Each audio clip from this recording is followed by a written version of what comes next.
Well, hi, everyone. One of the most popular Bible verses that's quoted in sermons about parenting is Proverbs 22:6. Train up a child in the way he should go, and even when he's old, he will not depart from it. It's such a lovely truth, and it makes a lovely fridge magnet, but it's not incredibly helpful when deciding what age I should give my kid a cell phone, and how much time should my kid spend with the little boy next door who works new curse words into every conversation.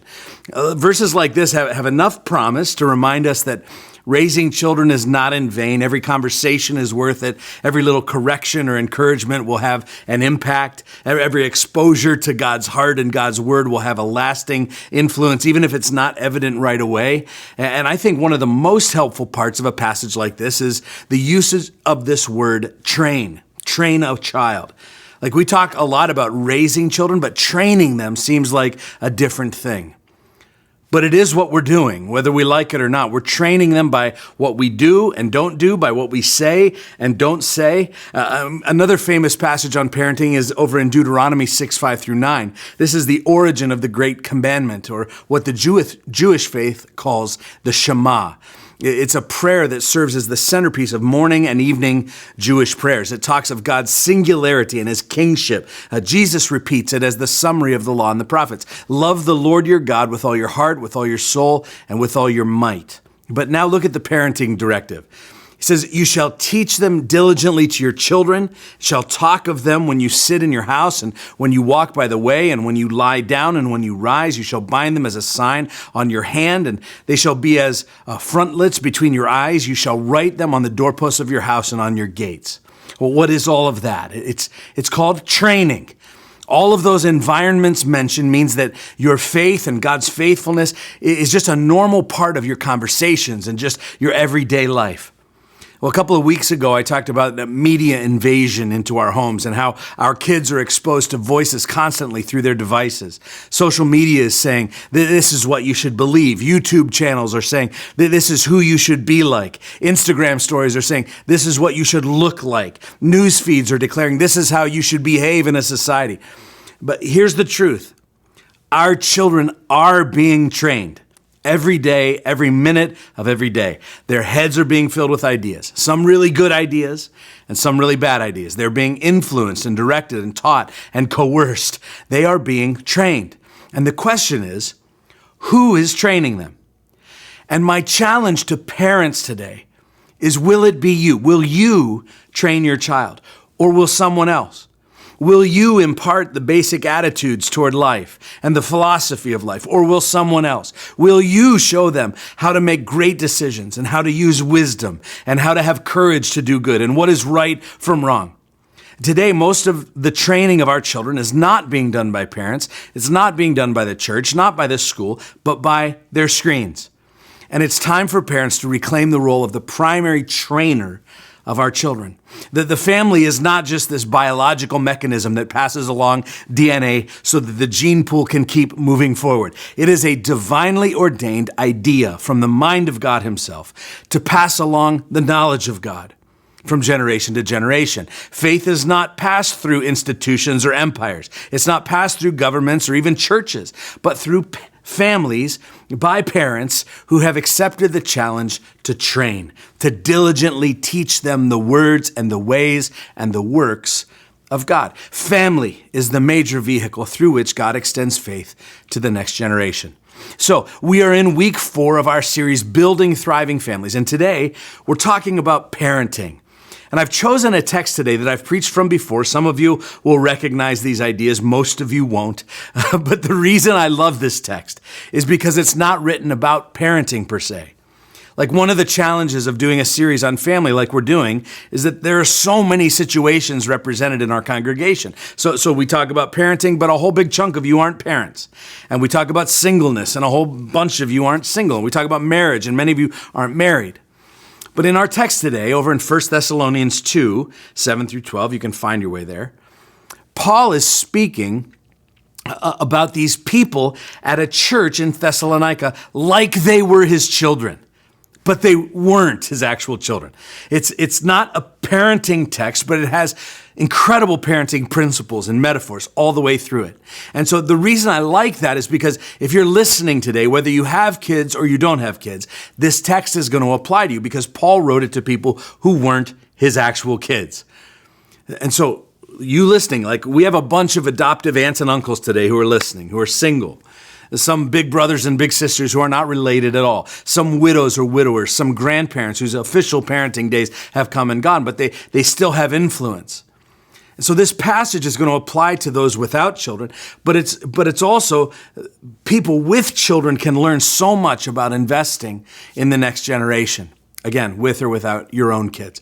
And that's something that we're all called to do. So here's my big idea. God has called us to leave a legacy of faith with the next generation.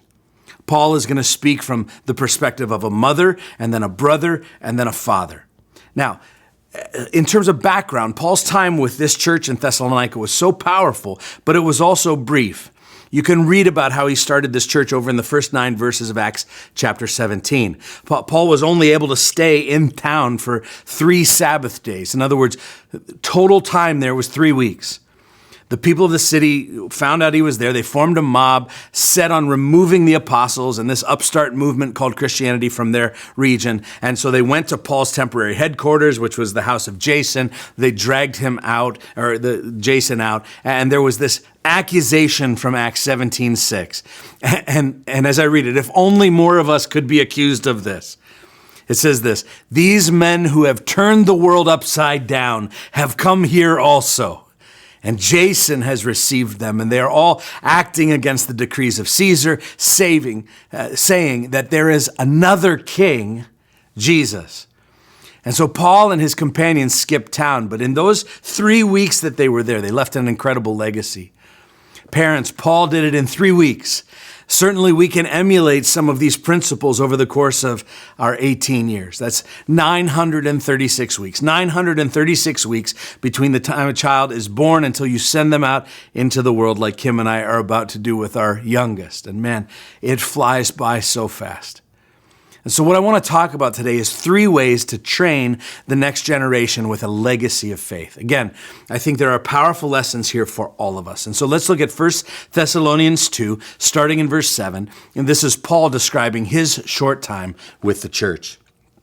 He says, "But we were gentle among you like a nursing mother taking care of her own children. And so being affectionately desirous of you, we were ready to share with you not only the gospel of God, but also our own selves, because you had become very dear to us." Here's what I want you to see. Training method number 1 is to exhibit affectionate care. Did you see that there in verse 7? He says, like a nursing mother taking care of her own children. Paul is calling himself a nursing mother with her love and affection and gentleness and acceptance, except he's talking to full-grown adults.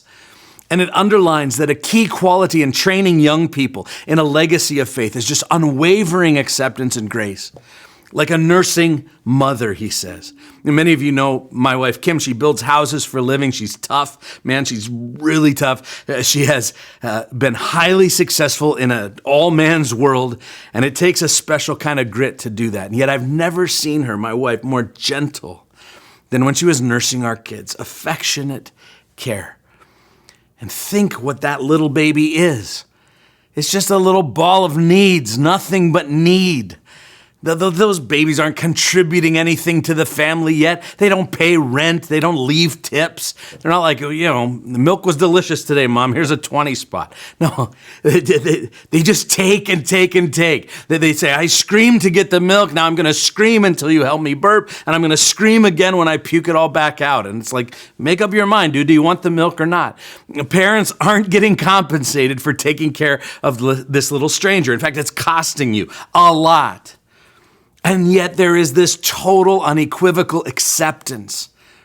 The baby has nothing to offer except their needs. And the parents are the ones giving and giving and giving. And there are sleepless nights. Oh man, and the juggling schedules and really ugly diapers and stuff coming out of everywhere and ear infections. And the only communication is screaming and crying. It's a totally one-way relationship. But a nursing mother is still just as accepting and loving as if none of the other craziness is even happening. And then the biggest payoff comes. It's when that little grin comes across their face once in a while. A grin. Like after giving and giving and giving, you get a grin. And here's the deal. When that smile comes, you'd think you'd won the lottery. And that puny little stranger now somehow looks cute and precious, even though when other people look at him, they see Winston Churchill. Like, I know you think yours is cute, but can we all just be honest about babies? And soon, their little arms and hands are going to open up, and they reach out, and it's like you finally understand why arms and hands were created in the first place. In those early years, it's just all about grace. Grace just refers to the gratuitous goodness, unmerited favor. It's this generous, self-giving love. And it's actually, I think, one of the main reasons why God created family, so that we could all have an up-close look at a lifelong lesson about what his grace feels like from the other side. Gratuitous goodness, even when it's undeserved by that little ball of needs. Now, it's not just babies that have need for this grace, by the way, amen? And that's exactly why Paul's statement is so radical. He's not talking about a nursing mother's undying love and affection and gentleness and acceptance, even when it doesn't make sense, with a baby. He's talking about his affection for grown adults, and he's saying that one of the key qualities that a person needs to possess if they've been given spiritual influence over another, if they've been entrusted to train that person up, they need unwavering acceptance and grace. And parents, this can be difficult, a difficult quality to maintain, especially as kids get older. Some of them invent whole new ways of crapping on you and puking on you and crying and screaming. But listen, I don't care what age your kids are, they need massive doses of affection and care. And so I ask, is there an element of gentle affection in your home? Is it safe?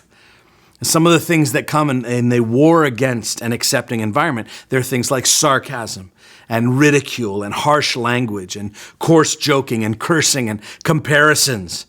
Performance-based approval, like if you perform a certain way, then I'll love you, and if not, I'll withhold love from you. Our homes must be filled with affectionate care. I want to look at verse 9 for the second way to train a legacy of faith. Look what he says. For you, remember, brothers, our labor and toil, we worked night and day that we might not be a burden to any of you. While we proclaim to you the gospel of God, you are witnesses in God also how holy and righteous and blameless was our conduct toward you believers. So here's training method number 2, is to set a personal faith example. So Paul keeps going with this family analogy. And now in verse 9, he's referring to this church as his brothers or siblings. He talks about the example that he lived out, including things like, notice, laboring and toiling together and proclaiming the gospel to them, and his holy and righteous and blameless conduct lived out in front of them. And he's reminding these folks about how their faith was developed. He now appeals to the example of his own life. He says, we lived up close and personal with you. You got a front row seat to our lives, and here's what you saw. We worked hard, and we taught you about Jesus, and we patterned our behavior after Jesus so that you could see what a life of faith actually looks like. So not only did we love and accept you like a mother, but we demonstrated to you with our words and with our actions and attitudes what it means to truly follow Jesus every day. See, Paul understood the concept that faith must be caught and not just taught. Parents, do you know how kids learn forgiveness? It's not just through a lecture about forgiveness when a kid at the playground was mean to them. But when they get to see a front row seat to forgiveness being lived out in your life, when they see you working through your own forgiveness of your spouse who didn't show up on time, or the plumber that didn't fix the toilet right, or your sister who you haven't talked to in 6 months, those are the lessons that stick. It's also how kids learn about generosity and about responsibility and purity and the importance of the Bible and community life and managing priorities. It's not through lectures, it's through watching your life. I know some parents who try to shield their kids from, like, for example, arguments or fights that they have between their spouses, between mom and dad. They wait until the kids are in bed or wait until the kids are at school to have their fights. I personally think it's good to have some fights in front of your kids, as long as you also let them see the fact that you made up. Fight in front of them and then forgive in front of them. It's much more instructive. And by the way, it forces you to fight more fair and not dirty. And so we need to figure out appropriate places to let kids in, to give them a glimpse into decision making. Let them hear how you're working through a situation at work. Let them watch you balance a checkbook and see how much money you're giving to God's work in the world. Let them participate in thinking through what's the best way to spend this Saturday morning. Let them in. And parents, there's no one in the world who will have a bigger influence on the faith of your children than you will. And the greatest gift you can give them is not just going to the right church, not just taking them to the best VBS or involving them in the hottest new Christian summer camp. It's making sure that your own faith is red hot, that you are in a vibrant, growing, stretching, risk-taking relationship with Jesus yourself. And some of you are thinking, well, I don't even know what I'm doing, let alone be an example for my kid. I'm no Bible scholar. I can't even answer their simple questions. Listen, it's not about having all the answers. Part of training is allowing them to walk with you as you find the answers yourself. Tell them what commentary you looked up in order to find the answer to their question, or read them the email you sent to your pastor with a question and how the pastor responded. Remember, you're training them in where to look for truth and how to process it when you find it.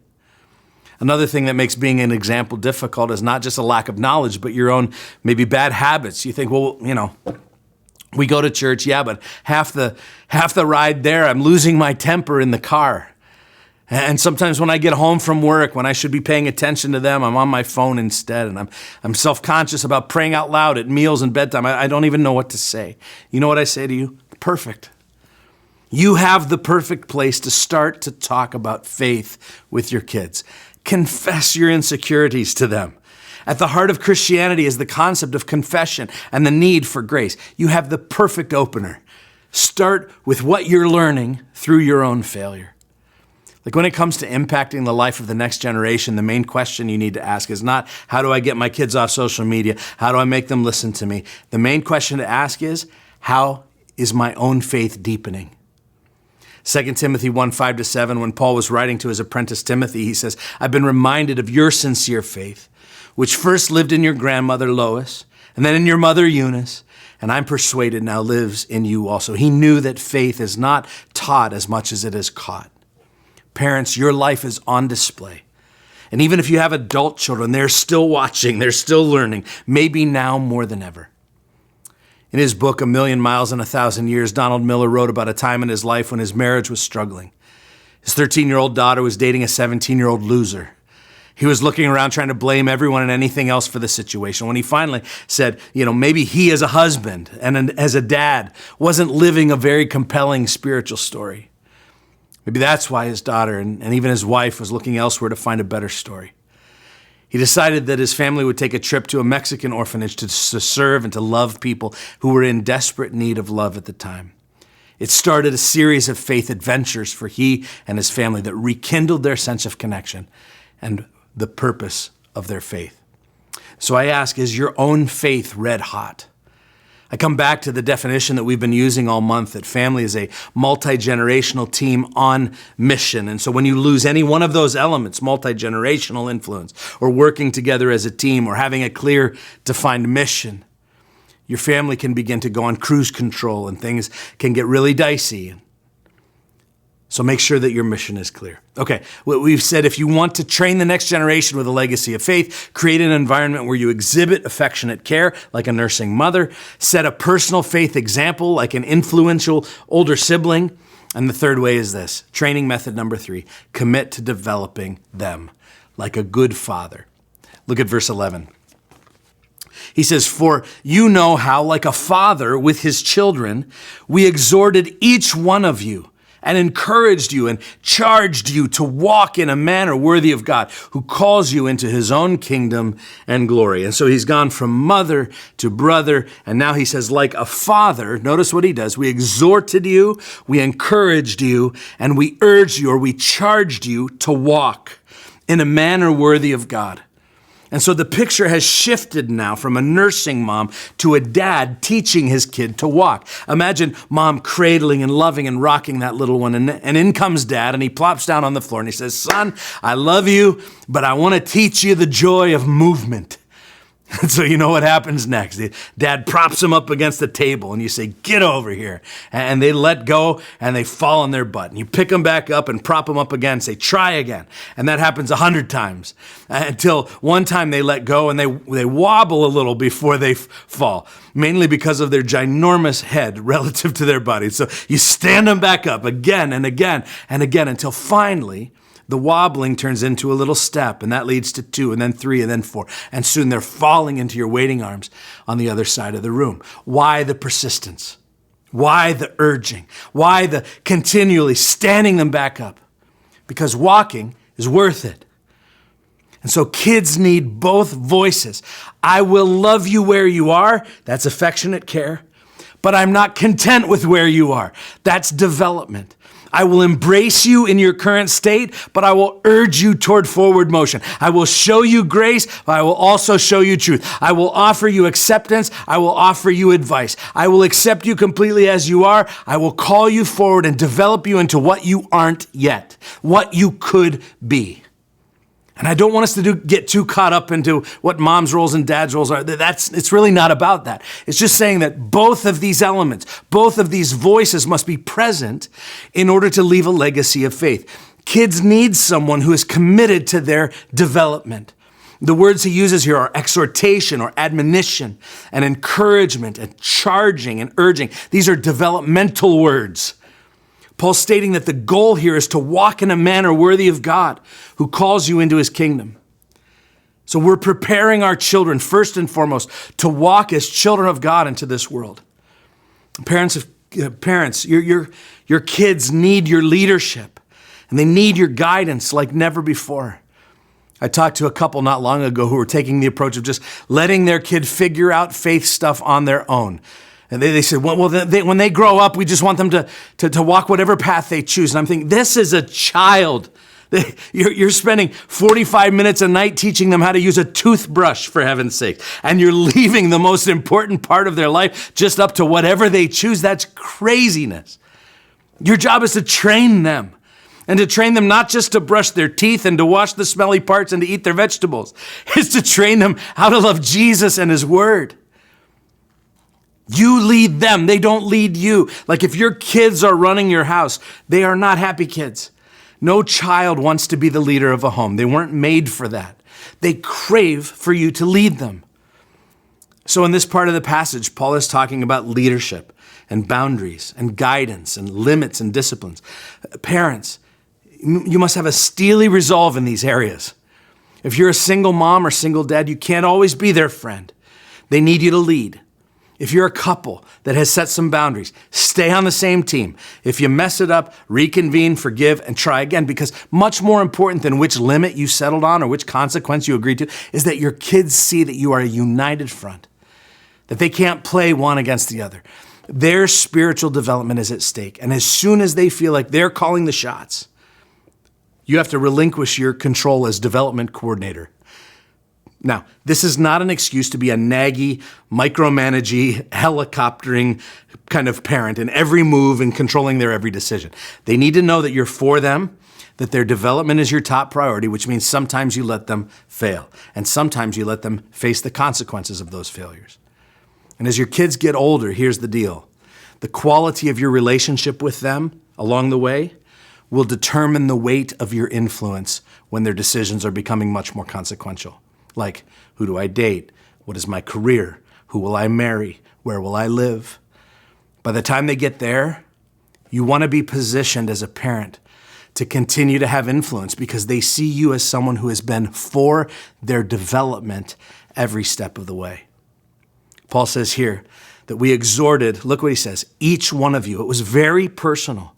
And it needs to be for us too, to figure out how God has wired and equipped each person individually, each kid individually. Every kid is different. They have different personalities. Their love for God and service to God will look different. They have different spiritual gifts. And so it's your job to help unlock their hearts. And by the way, most kids aren't nearly as freaked out about talking through spiritual subjects as you are.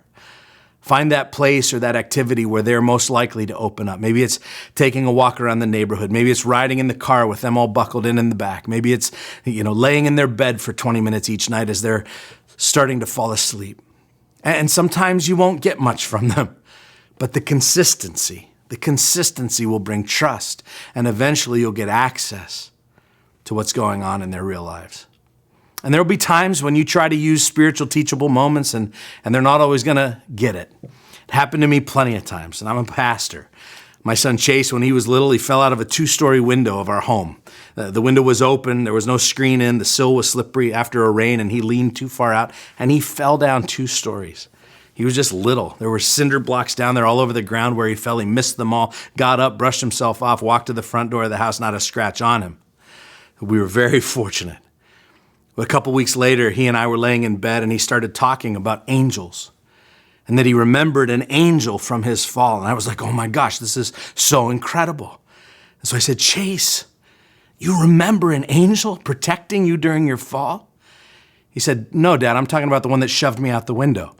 So not only did I feel like a failure as a parent, my child just fell out a 2-story window. This was no longer the worst part of the story. As a pastor, I like to think that my kids would be biblically sound. Chase now had a theology that included the idea that the main job of angels was flying around the suburbs looking for little kids to shove out windows. So this whole development process doesn't always go perfectly, and it has varying results. But the promise for every parent is that if you will train them, children will grow up to lean on that training in ways that you might not even know. So I want to remind all of you who are listening and who are not parents raising children right now, training the next generation with a legacy of faith is a job for all of us. If you don't have kids, if you're single, maybe you're part of our Commons congregation wondering how does this all apply to you, the family, including our church family, is a multi-generational team on mission. Training the next generation in their faith is all of our jobs. Here at Grace, we truly see the church and home as a divinely ordained partnership. Reggie Joyner, the author of Think Orange, once said, there are 2 powerful influences on the planet, the church and the home. They both exist because God initiated them. They both exist because God desires to use them to demonstrate his plan of redemption and restoration. And if they work together, they can make a greater impact than if they work alone. They need each other. Too much is at stake for either one to fail. His whole orange philosophy said that if you imagine the church as yellow and the family as red, we need to think orange. Both institutions working together. But both institutions are in a bit of trouble in our society, aren't they? Some believe that the church has lost its influence, that the family is losing heart, and people are giving up on both sides. Some churches are embracing the idea that because the family is disintegrating, the church needs to become a substitute for the family. Others are endorsing the idea that encourages the home to become a substitute for the church. But we truly believe here at Grace that the church and the home are partners. And we can work off the same page for the sake of our kids and our youth, and quite frankly, for the sake of the gospel itself. God has called us, all of us, to leave a legacy of faith with the next generation. The training methods from Paul, from 1 Thessalonians 2, include exhibiting affectionate care, setting a personal faith example, and committing to develop them. Paul later concludes this section with these words, starting in verse 19. He says, "What is our hope? What is our joy? When our Lord Jesus returns, what is the crown that we will delight in? Isn't it you? Yes, you are our glory and our joy." Paul is saying to his spiritual children, but it's true of our biological children too. He's saying, when Jesus shows up, these children are going to be the thing that he's most proud of. When Jesus comes back and says, "What do you have to show for your life?" Paul says, I'm not going to go, whip out a ledger from my backpack and say, well, God, from the age of 31 on, I only got drunk 7 times. And Jesus, from the day I accepted you, I only used the F word 13 more times. Instead, I just either thought it in my head or replaced it with words like fudge sickles. Aren't you proud of me? And I memorized 32 Bible verses. And I went to 6 Beth Moore studies. And I listened to 634 John MacArthur sermons. And I played Hillsong music on my way to work each morning.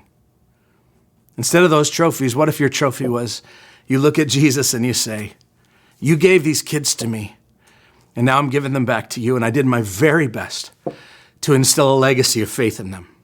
I'm bringing them to you now. May it be so, Lord. So for today's next step, can I just ask you a question? and we let the Holy Spirit do his work in you as you ruminate on the answer, can I ask you to think of one person in your life who you have some spiritual responsibility for? If you're raising kids right now, make sure it's one of them, one of your kids. If not, would you think of a spiritual son or daughter, or a grandchild maybe, or somebody from the next generation that you have influence over? I just want you to call their face to your mind. And then will you ask this question: what does that person need most from me right now? Like affectionate care? Do they need to feel your love and grace and tenderness? Do they need a personal example? Do you need to give them more access into some area of your life?